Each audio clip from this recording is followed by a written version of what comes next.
About a month ago, I did a video on the flashing normal fix, and viewer and subscriber said, I can't get my dishwasher out, so I have a fix for that.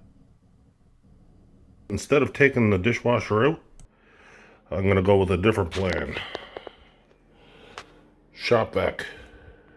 So, I disconnected from the dishwasher spout. I'm trying to do this one and done. So here's what I'm going to do. Can you turn on the vacuum cleaner for me?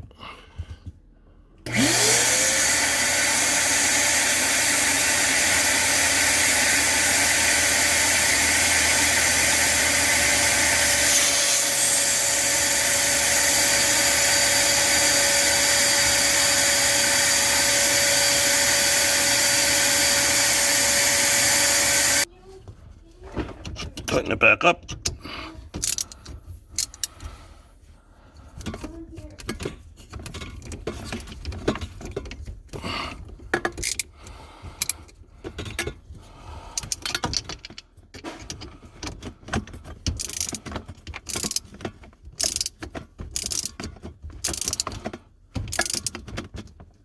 There we go.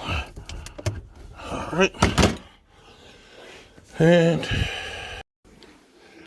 as soon as I did that, went back to normal. If this video helped you out some, hit that subscribe button right around there somewhere. All right, this guy out.